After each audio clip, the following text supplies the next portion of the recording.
Baik, selanjutnya saya Amel. Saya akan menjelaskan tentang Giro BI.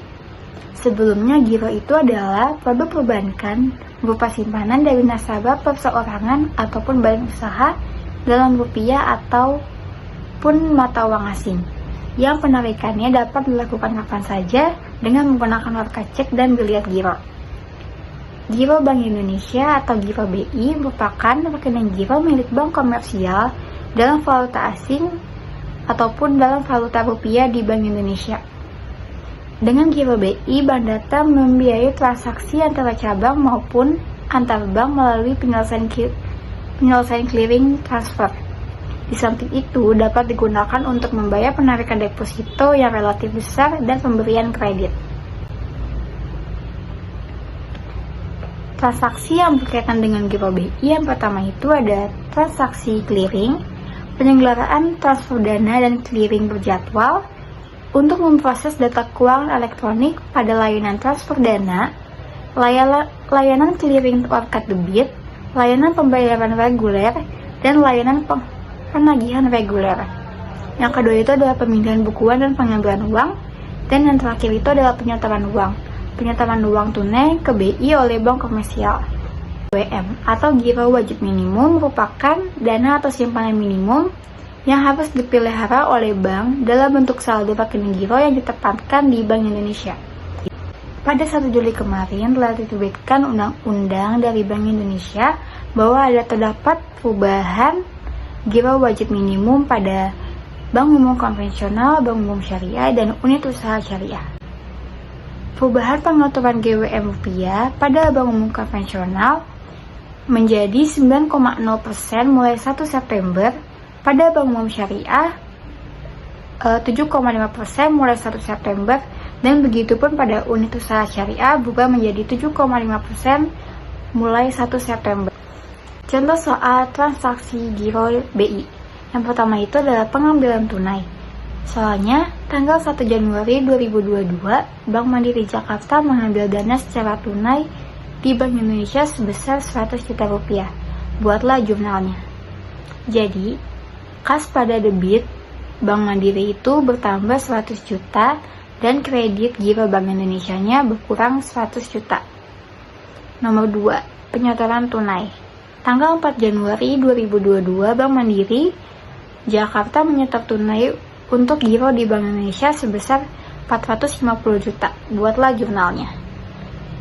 Debit Giro Bank Indonesia bertambah 450 juta dan kas Bank Mandiri dikredit berkurang 450 juta. Contoh soal yang ketiga itu penarikan clearing.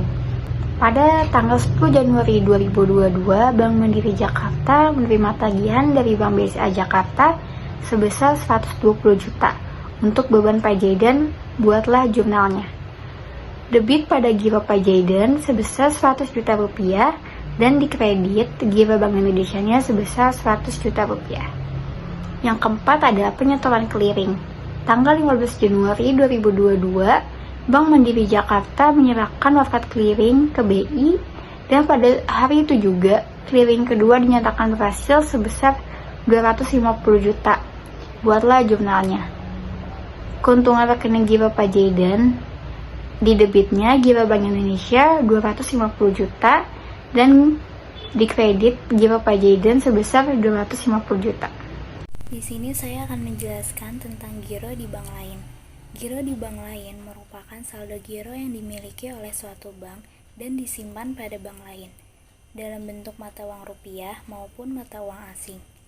Giro pada bank lain ini berfungsi sebagai alat likuid yang digunakan dalam meningkatkan likuiditas bank. Alat likuid ini adalah aset yang mudah dicairkan atau dikonversi ke dalam bentuk lain, misalnya seperti uang tunai. Di sini ada pencatatan saldo rekening giro pada bank lain.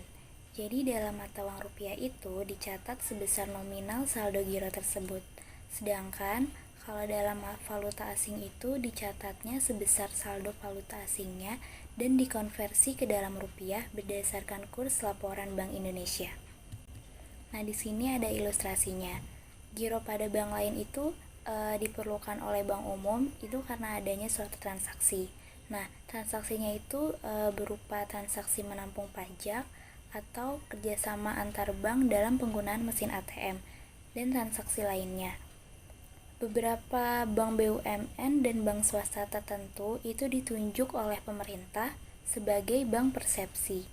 Nah, bank persepsi itu adalah bank yang ditunjuk oleh pemerintah untuk menerima setoran pajak dan setoran non-pajak dari masyarakat. Lalu, bank persepsi ini akan menyetorkan pembayaran pajak tersebut kepada kas negara melalui Bank Indonesia yang sudah ditunjuk sebagai lembaga clearing. Transaksi giro pada bank lain dalam negeri. Pembukaan rekening giro di bank lain dalam negeri ini pada umumnya dipergunakan untuk menyelesaikan utang piutang berupa pajak. Nah, dalam transaksi penampungan pajak ini terdapat sebutan bank persepsi. Seperti yang sudah saya jelaskan, bank persepsi adalah bank yang ditunjuk pemerintah untuk menerima setoran pajak dan non-pajak dari masyarakat.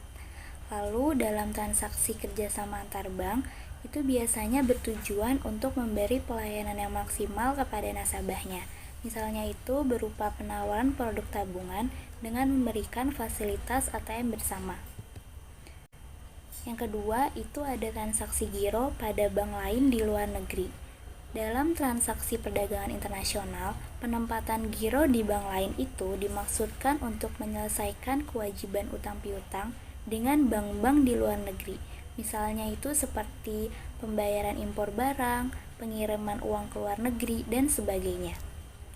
Lalu, ada dua cara pembayaran perdagangan internasional yang dipergunakan, yaitu yang pertama itu ada pembayaran tanpa surat kredit, dan yang kedua itu pembayaran dengan surat kredit. Nah, di sini saya akan menjelaskan tentang pembayaran tanpa surat kredit. Itu terdiri dari advance payment, yaitu pembayaran di muka.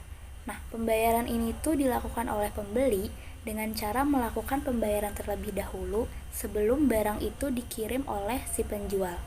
Lalu ada open account, itu pembayaran kemudian. Pembayaran ini dilakukan pembeli setelah si pembeli ini menerima barang dari penjual.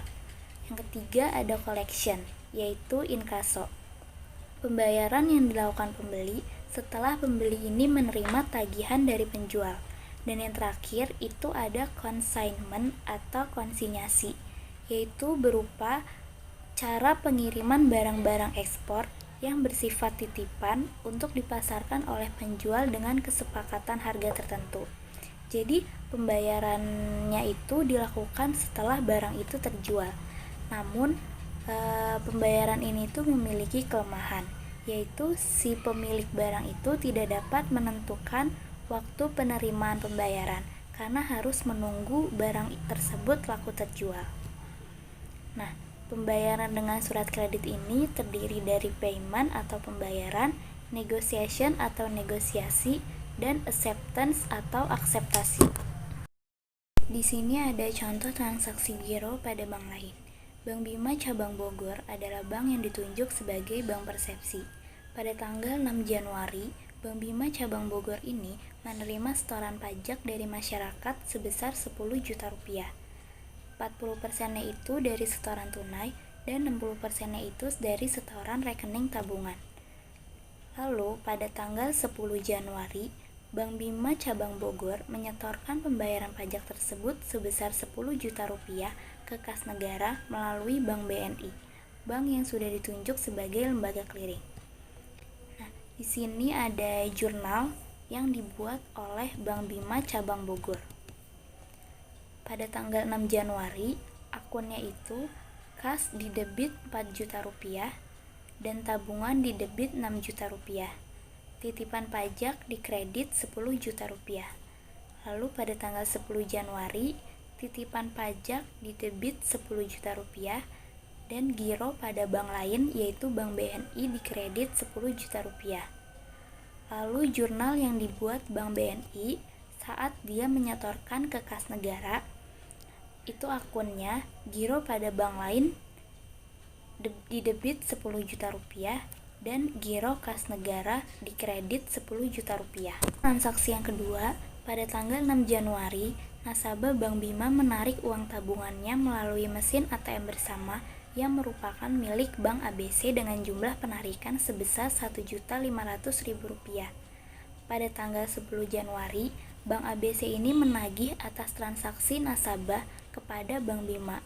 Atas penarikan tersebut, nasabah dibebani biaya sebesar Rp2.500. Jurnal yang dibuat Bank ABC pada saat nasabah ini menarik tabungannya pada tanggal 6 Januari, rekening ATM bersama Rp1.500.000 di debit, kas ATM Rp1.500.000 di kredit.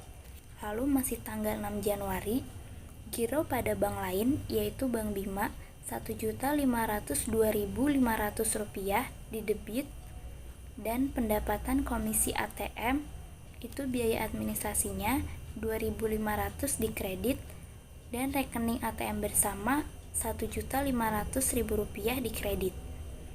Lalu, dengan adanya penarikan tabungan nasabah pada Bank Bima di ATM bersama, maka Bank ABC mengirimkan tagihan dan mendebit rekening giro pada bank lain.